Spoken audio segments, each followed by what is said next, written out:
जिस सरकार को अपने खून पसीने से सींचा पाला पोसा, उस सरकार ने हमारे बच्चों के भविष्य को खतरे में डालते हुए एक बिल पास किया है। बिल वापस लो, वापस लो, वापस लो। सामान्य वर्ग के एक एक व्यक्ति को आंदोलित करना पड़ेगा। आंदोलित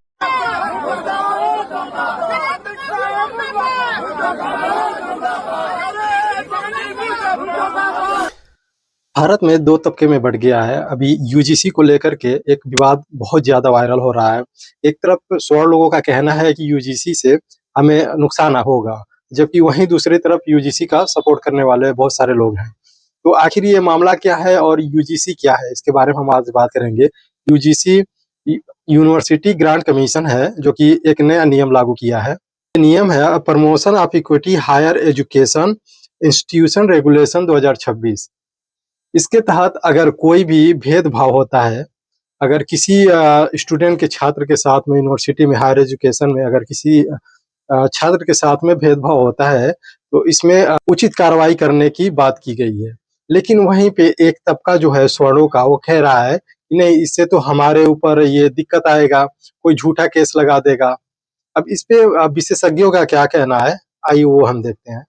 यूजीसी ने UGC regulation for promotion of equity in higher education के रेगुलेशंस को नोटिफाई कर दिया है। रेगुलेशन ये कहते हैं कि अब हायर एजुकेशन में, विश्वविद्यालयों में भेदभाव करना गलत होगा, उसके खिलाफ कार्रवाई की जाएगी। और आप जानते हैं क्या हो रहा है?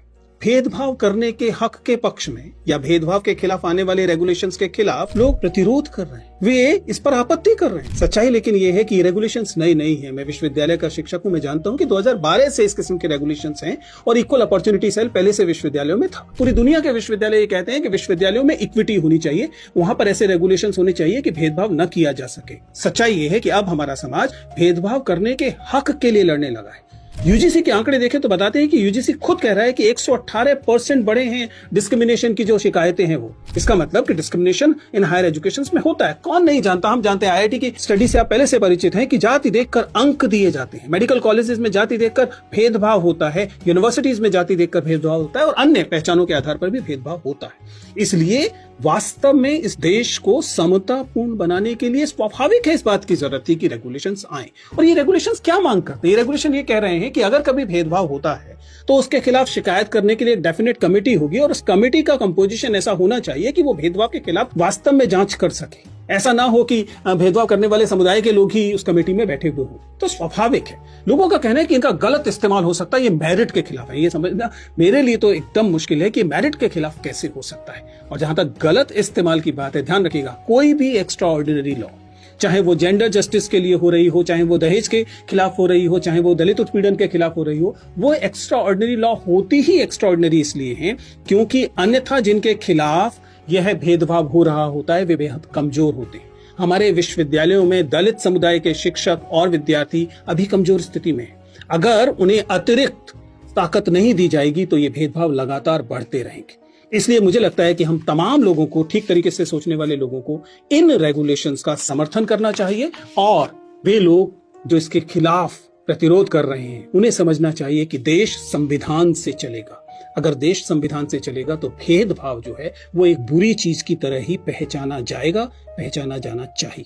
इस प्रकार से विशेषज्ञों का कहना है कि नहीं, ये तो इक्विटी की बात करेगा, इक्वालिटी की बात करेगा, जहाँ पे बार बार भेदभाव होता था, इसको समाप्त करने का ये एक जरिया या रास्ता कहें तो ये करेगा।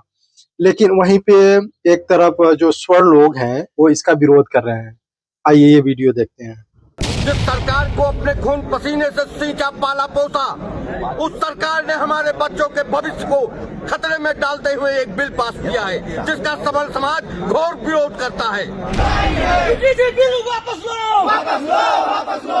सामान्य वर्ग के एक एक व्यक्ति को आंदोलित करना पड़ेगा। आंदोलित जिस समाज के योगदान से आप सत्ता की बुलंदियों पर पहुंचे, उस समाज को भुला देना आपके लिए बहुत जीते हुए लोग, ये जीते हुए सबल के लोग जो बैठे हुए हैं यहाँ पर, इनको आप देखो जरा।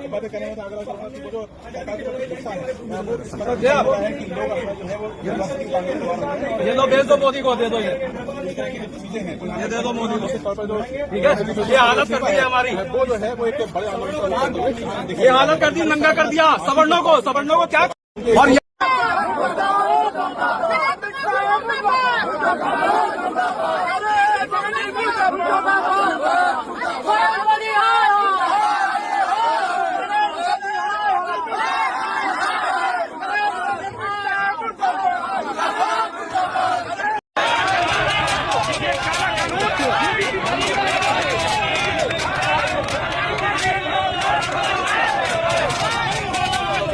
इसका विरोध किया जा रहा है, चक्का जाम किया जा रहा है।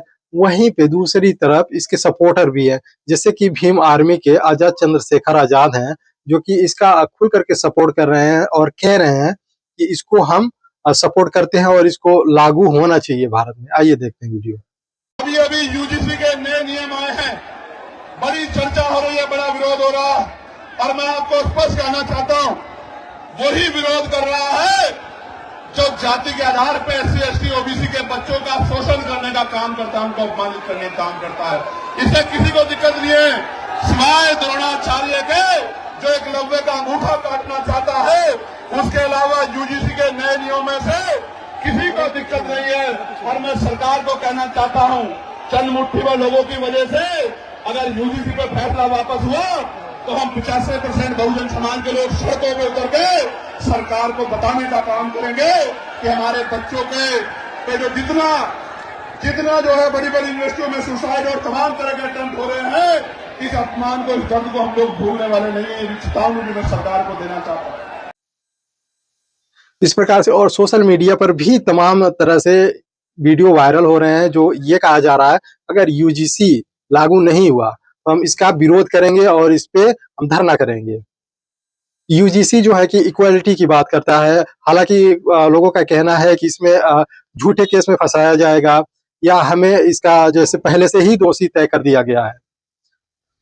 हालांकि ये सबको मालूम है, और जब और भी बहुत सारे कानून बन रहे थे तो सभी को मालूम है, जैसे मुस्लिमों के खिलाफ एक तरफा कानून बना था 3 तलाक को लेकर के, जहां पर कि महिलाएं उनको झूठे केस में फंसा सकती हैं, लेकिन उस पे भी सभी लोगों ने सपोर्ट किया, क्योंकि महिलाएं जो है कि कमजोर मानी जाती हैं। ऐसे ही दहेज उत्पीड़न को ले लिया जाए तो इसमें भी एक तरफा कानून बना था, अगर झूठी केस में फंसा देती है महिला तो वही बात होता है। तो आखिर इस कानून में दिक्कत क्या है? इसमें भी तो जो पिछड़े या दलित लोग हैं उनकी सपोर्ट के लिए ही ये कानून लाया गया है, तो इसमें आखिर दिक्कत क्या आ रहा है? इस सब के बारे में आप क्या सोचते हैं हमें कमेंट बॉक्स में बताइए। और मेरे हमारे साथ में, मेरा नाम है सलीम अंसारी और आप देख रहे थे सलाम इंडिया लाइव। शुक्रिया।